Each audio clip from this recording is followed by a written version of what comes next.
तो लिखना, फिर अच्छे लोगों के बीच में रहना, अपने आप से बातें करना।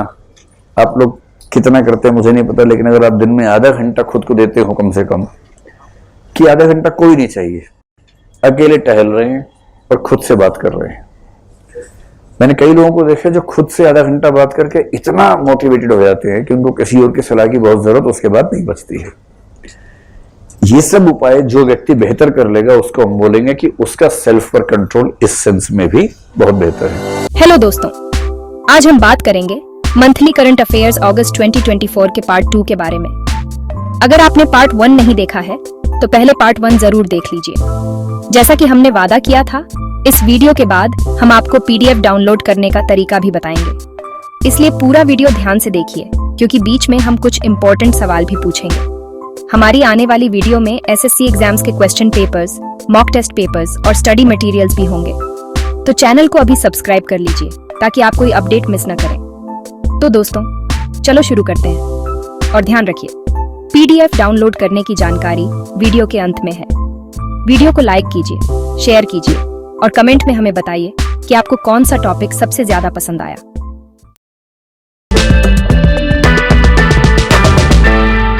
राधिका स्टडी स्पेस, आपकी शिक्षा हमारा mission. Ministry of agriculture and farmers welfare के काम और अचीवमेंट्स।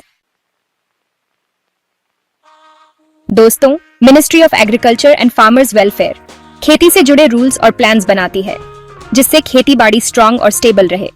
यह मिनिस्ट्री नेशनल एग्रीकल्चर पॉलिसी बनाती है और स्टेट्स की प्लान्स के साथ मिलकर उन्हें लागू करवाती है। भारत सरकार ने 18 अगस्त 2024 को नए कृषि सुधारों की घोषणा की। इन सुधारों का मुख्य उद्देश्य कृषि प्रथाओं को आधुनिक बनाना और किसानों के लिए बाजार पहुंच में सुधार करना है। इन सुधारों में नई तकनीकों को अपनाना और कृषि आपूर्ति श्रृंखलाओं का अनुकूलन शामिल है ताकि उत्पादन क्षमता और किसान की आय में वृद्धि हो सके। सरकार की आवश्यकता, भारत की अर्थव्यवस्था में कृषि की महत्वपूर्ण भूमिका है, फिर भी इस क्षेत्र में कई समस्याएं हैं, जैसे पारंपरिक तरीकों से काम करना, अधूरी तकनीक का उपयोग और किसानों को उचित बाजार मूल्य नहीं मिलना। किसानों की आय स्थिर नहीं रहती और अक्सर कम होती है, जिससे उनके जीवन स्तर पर असर पड़ता है। इन सुधारों का लक्ष्य किसानों की आय को स्थिर और बढ़ाना है। सुधारों की प्रकृति और मंत्रालय। सरकार ने उन्नत कृषि तकनीकों जैसे स्मार्ट एग्रीकल्चर, ड्रोन टेक्नोलॉजी और सेंसर आधारित फसल निगरानी प्रणाली को अपनाने पर जोर दिया है।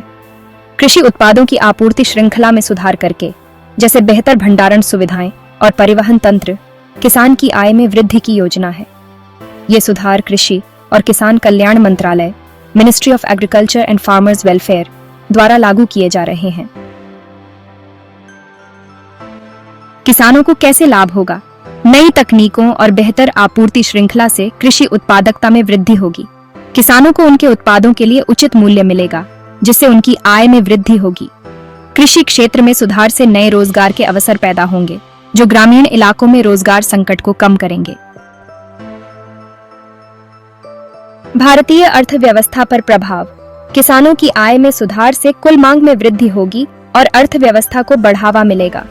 भारत की जीडीपी में कृषि का योगदान लगभग 17% है। कृषि सुधारों से इस क्षेत्र की वृद्धि अर्थव्यवस्था को मजबूत करेगी।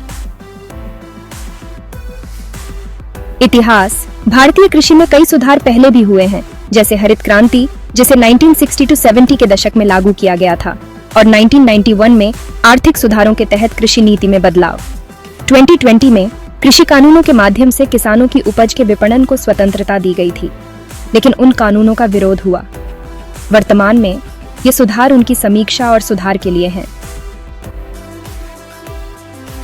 सरकार और जनता पर प्रभाव। सुधारों को लागू करने से सरकार को किसानों के विरोध और विरोध की संभावना कम होगी और खेती को भविष्य के लिए अधिक स्थिर बनाया जाएगा। जब किसानों की आय बढ़ेगी तो ग्रामीण क्षेत्रों की आर्थिक स्थिति में सुधार होगा और खाद्य सुरक्षा भी बेहतर होगी। संभावित प्रश्न और उत्तर। भारतीय सरकार ने 2024 में कृषि सुधारों की घोषणा क्यों की? उत्तर। सरकार ने कृषि सुधारों की घोषणा किसानों की आय में सुधार और कृषि प्रथाओं को आधुनिक बनाने के लिए की। इन सुधारों से उत्पादन क्षमता बढ़ेगी, और किसानों को उनके उत्पादों के लिए बेहतर मूल्य मिलेगा, जिससे उनकी आर्थिक स्थिति में सुधार होगा। प्रश्न, इन सुधारों के मुख्य घटक कौन कौन से हैं? उत्तर, मुख्य घटक हैं नई कृषि तकनीकों का अपनाना, जैसे स्मार्ट एग्रीकल्चर और ड्रोन तकनीक, और कृषि आपूर्ति श्रृंखलाओं का अनुकूलन, जैसे बेहतर भंडारण और परिवहन तंत्र। प्रश्न, कृषि सुधारों का भारतीय अर्थव्यवस्था पर क्या प्रभाव पड़ेगा? उत्तर, सुधारों से किसानों की आय बढ़ेगी, जिससे कुल मांग में वृद्धि होगी और अर्थव्यवस्था को लाभ होगा। कृषि क्षेत्र की वृद्धि से जीडीपी में सुधार होगा और ग्रामीण क्षेत्रों की आर्थिक स्थिति में सुधार होगा। प्रश्न, कृषि सुधारों को लागू करने के लिए जिम्मेदार मंत्रालय कौन सा है? उत्तर, कृषि और किसान कल्याण मंत्रालय, ministry of agriculture and farmers welfare, इन सुधारों को लागू करने के लिए जिम्मेदार है। Responsibilities of ministry of agriculture and farmers welfare: नीति निर्माण, संकट प्रबंधन, अनुसंधान, आंकड़े, किसान कल्याण, शिक्षा, आपूर्ति श्रृंखला, सहयोग, वित्तीय सहायता, अंतर्राष्ट्रीय संबंध।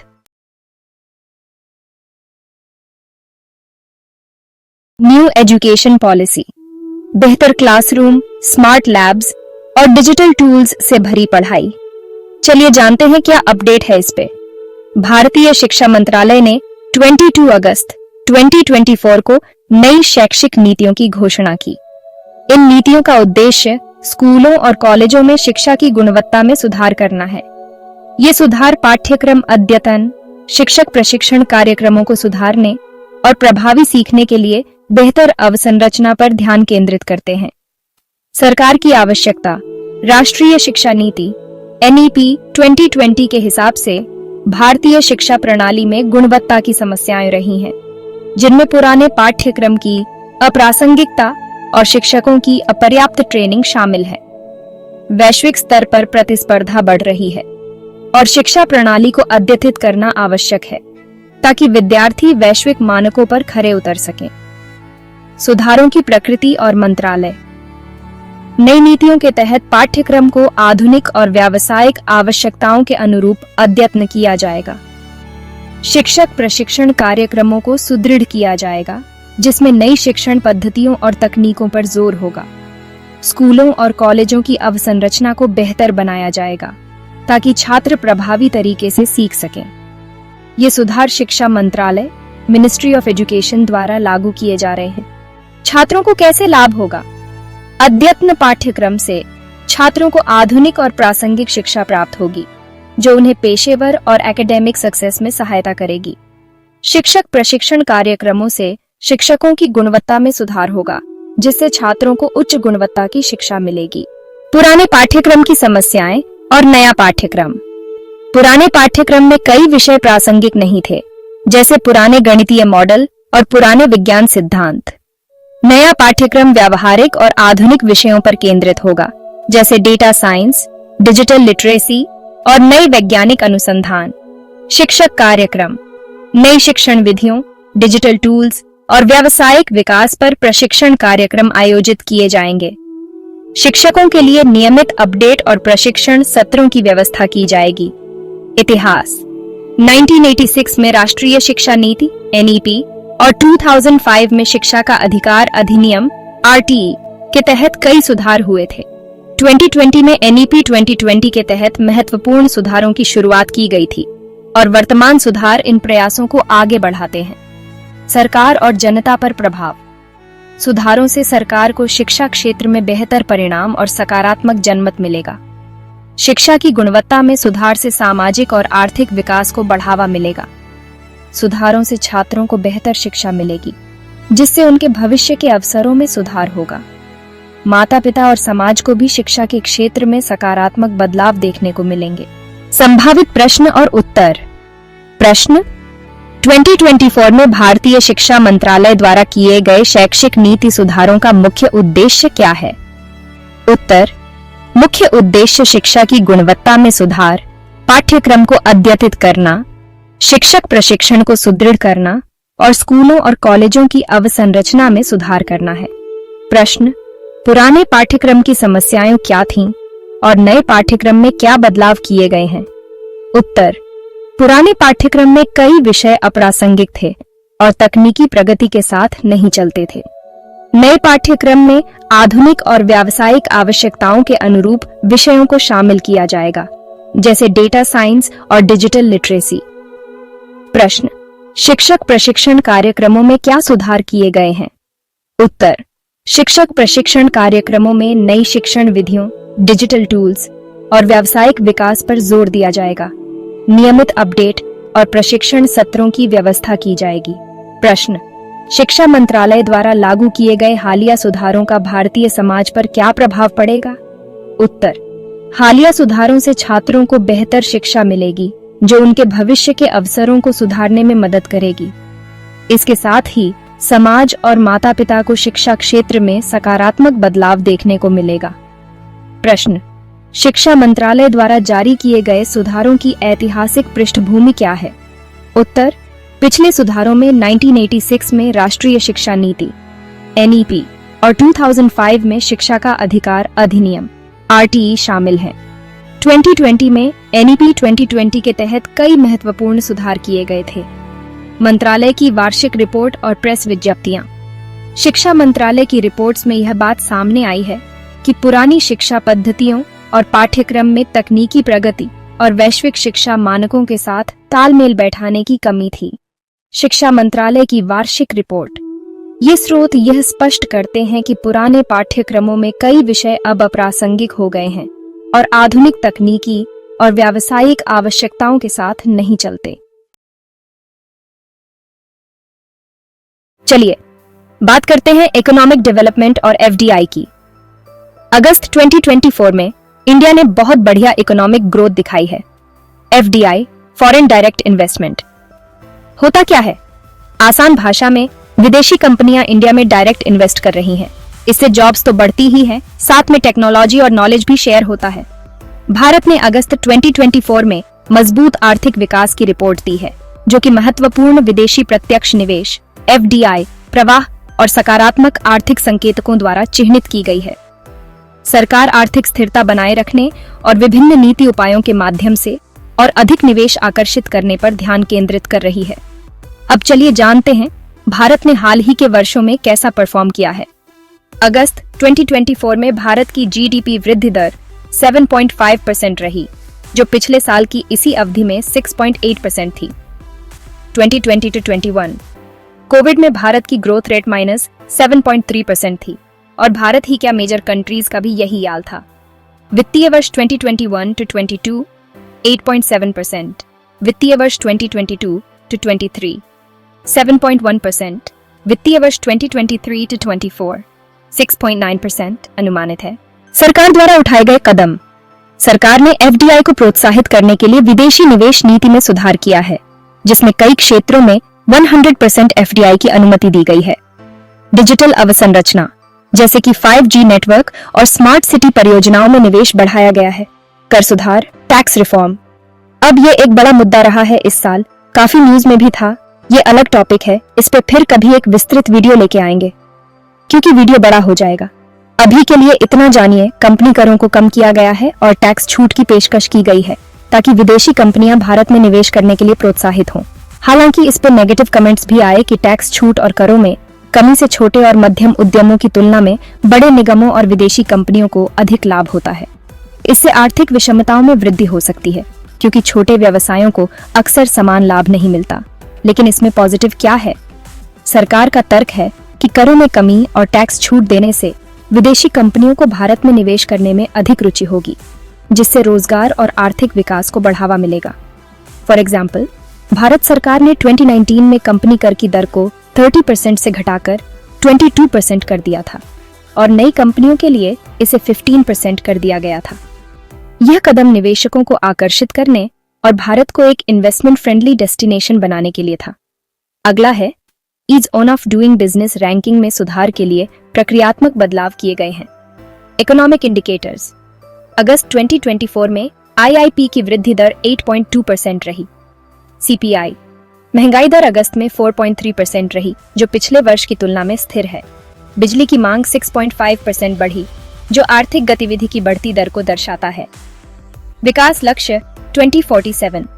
भारत का लक्ष्य 2047 तक एक विकसित राष्ट्र बनने का है। इसके लिए देश को प्रतिवर्ष औसतन 8 to 9% की वृद्धि दर बनाए रखने की आवश्यकता है।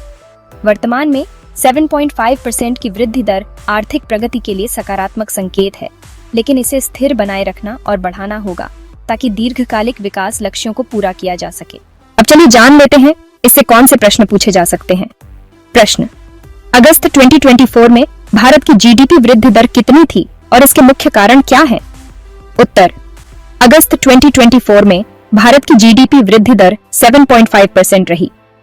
इसके मुख्य कारणों में विदेशी प्रत्यक्ष निवेश, एफडीआई की बढ़ती प्रवृत्ति, प्रौद्योगिकी क्षेत्र में प्रगति और आर्थिक सुधारों के तहत किए गए नीति सुधार शामिल हैं। प्रश्न: भारत सरकार ने एफडीआई को प्रोत्साहित करने के लिए कौन-कौन से प्रमुख कदम उठाए हैं? उत्तर: भारत सरकार ने एफडीआई को प्रोत्साहित करने के लिए निम्नलिखित प्रमुख कदम उठाए हैं: विदेशी निवेश नीति में सुधार और कई क्षेत्रों में 100% एफडीआई की अनुमति, डिजिटल अवसंरचना और स्मार्ट सिटी परियोजनाओं में निवेश, कंपनी करों में कमी और टैक्स छूट की पेशकश, ease on of doing business ranking में सुधार के लिए प्रक्रियात्मक बदलाव। प्रश्न: भारत को 2047 तक विकसित राष्ट्र बनने के लिए कितनी वार्षिक जीडीपी वृद्धि दर की आवश्यकता है? उत्तर: भारत को 2047 तक विकसित राष्ट्र बनने के लिए औसतन प्रतिवर्ष 8 to 9% की जीडीपी वृद्धि दर बनाए रखने की आवश्यकता है। प्रश्न: भारत के आर्थिक संकेतक अगस्त 2024 में क्या दर्शाते हैं? उत्तर: अगस्त 2024 के आर्थिक संकेतक सकारात्मक हैं। उद्योग उत्पादन सूचकांक आईआईपी की वृद्धि दर 8.2% रही। खुदरा मूल्य सूचकांक सीपीआई की महंगाई दर 4.3% रही। बिजली की मांग 6.5% बढ़ी। इन आंकड़ों से पता चलता है कि आर्थिक गतिविधि में सुधार हो रहा है, जो आर्थिक विकास को दर्शाता है। प्रश्न: भारत सरकार ने 2019 में कंपनी करों में क्या प्रमुख परिवर्तन किए? उत्तर: भारत सरकार ने 2019 में कंपनी कर की दर को 30% से घटाकर 22% कर दिया और नई कंपनियों के लिए इसे 15% कर दिया। इस कदम का उद्देश्य विदेशी निवेशकों को आकर्षित करना और भारत को निवेश अनुकूल गंतव्य बनाना था।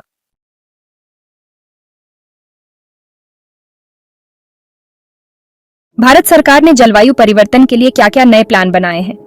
तो चलो पता करते हैं। 27 अगस्त 2024 को भारत सरकार ने जलवायु परिवर्तन से लड़ने के लिए कॉम्प्रिहेंसिव सेट ऑफ प्लान्स की घोषणा की है। पहला प्लान है रिन्यूएबल एनर्जी प्रोजेक्ट्स को बढ़ाना। अब सूरज और हवा की एनर्जी को और ज्यादा इस्तेमाल किया जाएगा। दूसरा प्लान है वेस्ट मैनेजमेंट सिस्टम को ठीक करना। इससे न सिर्फ पर्यावरण को फायदा होगा, बल्कि हमारी सड़कें और नदियां भी साफ रहेंगी। तीसरा प्लान है ऐसे खेती के तरीकों को बढ़ावा देना जो चलते रह सकते हैं। इससे हमारे किसान भाइयों को फायदा होगा और पूरे देश में खाने की सुरक्षा भी पक्की हो जाएगी। तो चलिए इसे और विस्तार से समझते हैं। जलवायु परिवर्तन का असर तुरंत पता नहीं चलता, लेकिन लॉन्ग टर्म में इसका असर अब दिखने लगा है। इसके जिम्मेदार हम इंसान खुद हैं। हम बेहिसाब कार्बन उत्सर्जन कर रहे हैं, जंगलों को काट रहे हैं। हालांकि भारत से पहले जितने भी बड़े देश हैं वो कर चुके हैं। अब हमें लेक्चर देते हैं। उनको रेगुलेट करने वाला कोई नहीं था। ऐसी चीज आप अपने आसपास भी महसूस करते होंगे। खैर, क्लाइमेट चेंज का नतीजा क्या निकला? ग्लोबल वार्मिंग, समुद्र स्तर में वृद्धि और मौसम में बदलाव। आखिर क्यों जरूरी है जलवायु परिवर्तन के खिलाफ कार्रवाई? जलवायु परिवर्तन के कारण प्राकृतिक आपदाएं जैसे कि बाढ़, सूखा और तूफान बढ़ रहे हैं। यह पर्यावरणीय असंतुलन को जन्म देता है और जैव विविधता को खतरे में डालता है। जलवायु परिवर्तन का प्रतिकूल प्रभाव कृषि, जल संसाधन और समुद्री तटीय क्षेत्रों पर पड़ता है, जिससे खाद्य सुरक्षा और आर्थिक विकास प्रभावित होते हैं। वायु प्रदूषण और अत्यधिक गर्मी के कारण मानव स्वास्थ्य पर प्रतिकूल प्रभाव पड़ता है, जिससे रोगों और स्वास्थ्य समस्याओं की संभावना बढ़ जाती है। चलो जानते हैं इस पर दुनिया कर रही है और भारत क्या कदम उठा रहा है। पेरिस समझौता 2015 यह एक अंतर्राष्ट्रीय समझौता है जो जलवायु परिवर्तन के खिलाफ वैश्विक प्रयासों को समन्वित करता है। इसका लक्ष्य वैश्विक तापमान वृद्धि को 2 डिग्री सेल्सियस से नीचे रखना है और 1.5 डिग्री सेल्सियस के भीतर बनाए रखना है। COP यह वार्षिक सम्मेलन वैश्विक जलवायु नीति और उपायों पर चर्चा करता है। भारत की भूमिका। भारत ने पेरिस समझौते के तहत अपने CO2 उत्सर्जन को 2030 तक 33 to 35% तक कम करने का लक्ष्य रखा है। इसके लिए कई उपाय और परियोजनाएं शुरू की गई हैं। वो परियोजनाएं क्या हैं? बहुत ही महत्वपूर्ण विषय है दोस्तों, ध्यान देना। रिन्यूएबल एनर्जी में सौर ऊर्जा, भारत ने 2030 तक 500 गीगावाट नवीकरणीय ऊर्जा क्षमता का लक्ष्य निर्धारित किया है, जिसमें से 280 गीगावाट सौर ऊर्जा से आने की उम्मीद है। वायु ऊर्जा 2024 में भारत की वायु ऊर्जा क्षमता 42 गीगावाट तक पहुंच गई है और इसे बढ़ाने की योजना है।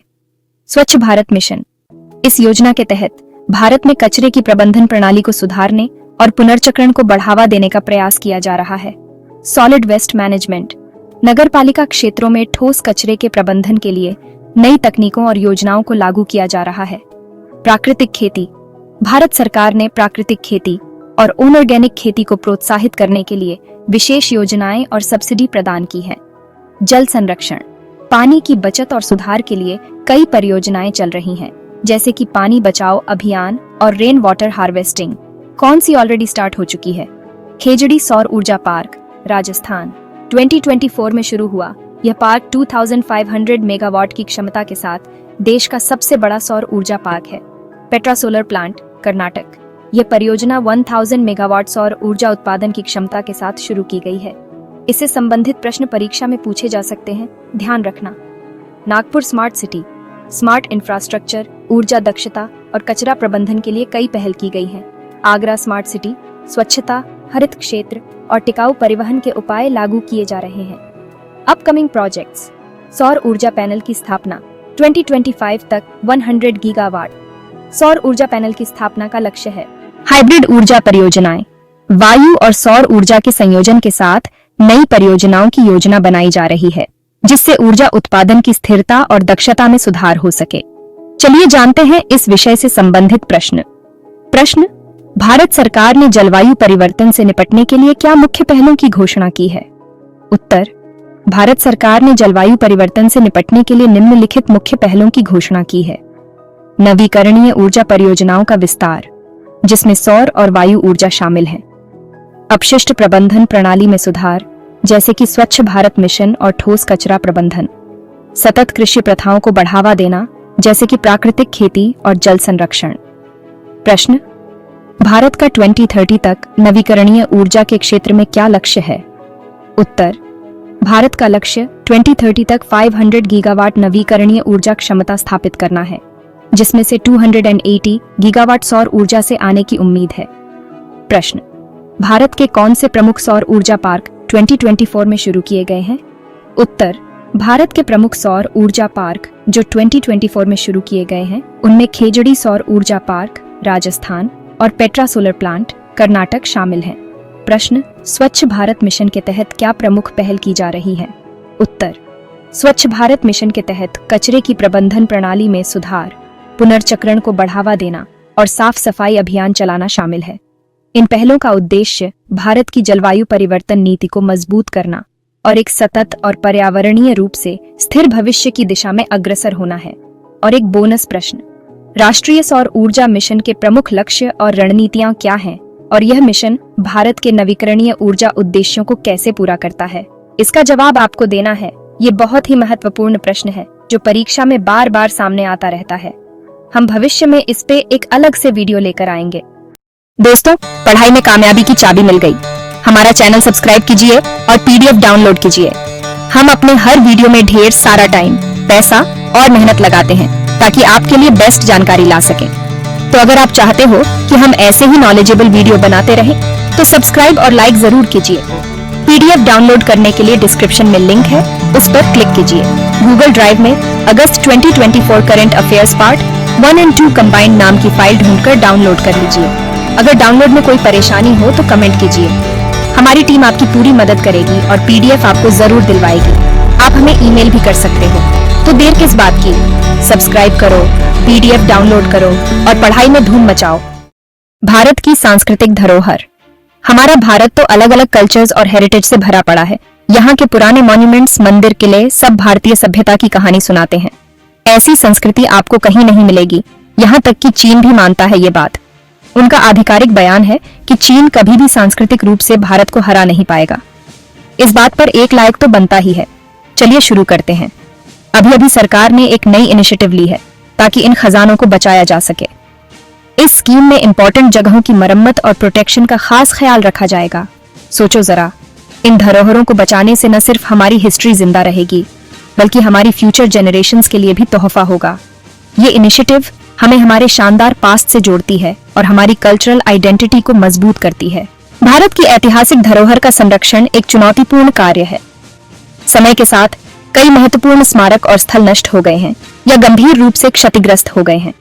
उदाहरण के तौर पर कुतुब मीनार, हुमायूं का मकबरा। इस ऐतिहासिक स्थल पर समय के प्रभाव और प्रदूषण के कारण नुकसान हुआ है। मथुरा और काशी के प्राचीन मंदिर, ये मंदिर भी विभिन्न आक्रमणों और प्राकृतिक आपदाओं से प्रभावित हुए हैं। सिर्फ यही नहीं, सैकड़ों मंदिरों का यही हाल है। इन घटनाओं ने यह स्पष्ट कर दिया है कि सांस्कृतिक धरोहर का संरक्षण कितना महत्वपूर्ण है। इस पर सरकार ने क्या पहल की है? फंडिंग में वृद्धि।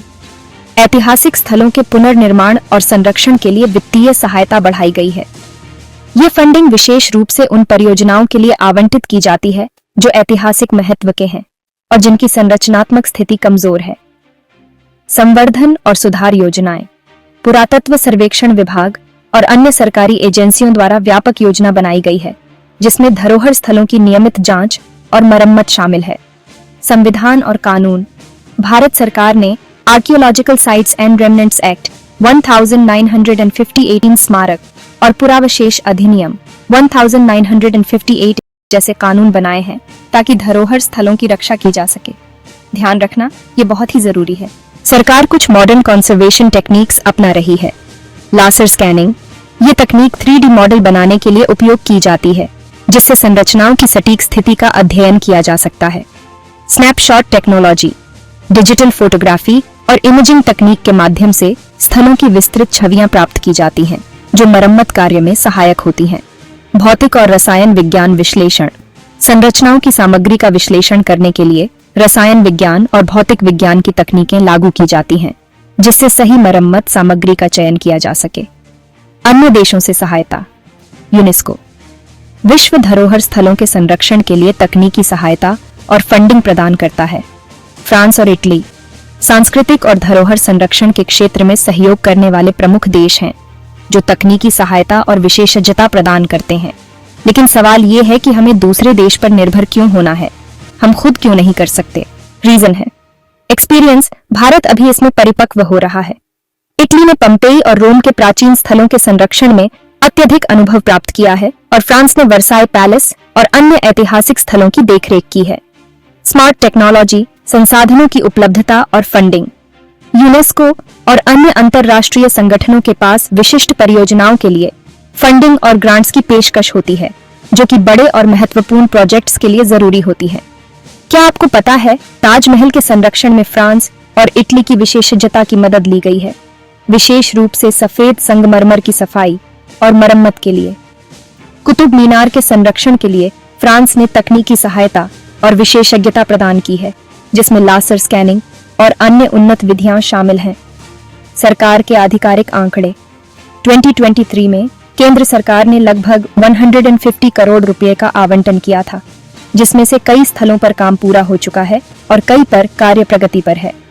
सरकार ने पारंपरिक निर्माण विधियों और आधुनिक तकनीकों का मिश्रण अपनाया है, जिससे संरचनाओं की स्थिरता और दीर्घकालिक सुरक्षा सुनिश्चित की जा सके। चलिए जानते हैं कुछ सवालों के जवाब जो परीक्षा में पूछे जा सकते हैं। प्रश्न, भारतीय सांस्कृतिक धरोहर की सुरक्षा के लिए वर्तमान में सरकार द्वारा अपनाए गए कौन कौन से प्रमुख योजनाएं हैं? राष्ट्रीय धरोहर संरक्षण योजना। यह योजना ऐतिहासिक और सांस्कृतिक स्थलों की मरम्मत और पुनर्निर्माण के लिए वित्तीय सहायता प्रदान करती है। Archaeological survey of India ASI द्वारा देखरेख। ASI ऐतिहासिक स्थलों की देखरेख, संरक्षण और उनके दस्तावेजीकरण के लिए जिम्मेदार है। वर्ल्ड हेरिटेज साइट्स की सूची। यूनेस्को की विश्व धरोहर स्थलों की सूची में शामिल करने के लिए प्रयास किए जाते हैं, जिससे अंतर्राष्ट्रीय संरक्षण सहायता प्राप्त होती है। सांस्कृतिक मंत्रालय की योजनाएं। सांस्कृतिक मंत्रालय धरोहर स्थलों के संरक्षण के लिए विशेष परियोजनाएं और योजनाएं चलाता है, जैसे स्मारक संरक्षण परियोजना।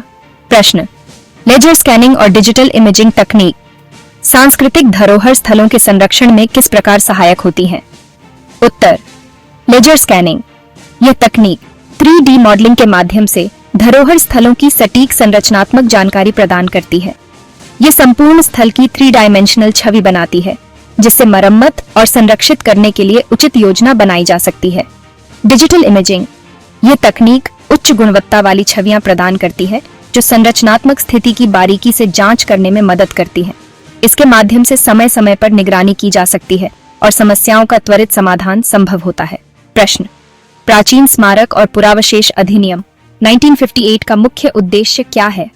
उत्तर, प्राचीन स्मारक और पुरावशेष अधिनियम 1958 का मुख्य उद्देश्य भारत में ऐतिहासिक स्मारकों और पुरावशेषों की सुरक्षा और संरक्षण करना है। इस अधिनियम के तहत ऐतिहासिक स्थलों की पहचान और संरक्षण, ऐतिहासिक और सांस्कृतिक महत्व के स्थलों को संरक्षित किया जाता है। विधिक सुरक्षा, स्मारकों और पुरावशेषों को नष्ट होने से बचाने के लिए कानूनी प्रावधान किए जाते हैं। संरक्षण कार्य, स्मारकों की मरम्मत और संरक्षण के लिए विशिष्ट प्रावधान किए जाते हैं। प्रश्न, सांस्कृतिक धरोहर स्थलों के संरक्षण में आने वाली प्रमुख चुनौतियां क्या हैं? उत्तर, सांस्कृतिक धरोहर स्थलों के संरक्षण में प्रमुख चुनौतियां निम्नलिखित हैं। प्राकृतिक आपदाएं, बाढ़, भूकंप और अन्य प्राकृतिक आपदाओं से स्थलों को नुकसान पहुंचता है। मानव गतिविधियां, शहरीकरण, औद्योगिकीकरण और अवैध खुदाई से स्थलों को क्षति पहुंचती है। प्रदूषण, वायु और जल प्रदूषण से ऐतिहासिक संरचनाओं पर नकारात्मक प्रभाव पड़ता है। वित्तीय संसाधनों की कमी, पर्याप्त वित्तीय संसाधनों की कमी के कारण कई परियोजनाएं समय पर पूरी नहीं हो पाती हैं। सांस्कृतिक धरोहर संरक्षण और उससे संबंधित समस्याओं पर प्रश्न मुख्य परीक्षा के सामान्य अध्ययन (GS) पेपर के सांस्कृतिक और ऐतिहासिक भाग में पूछे जाते हैं।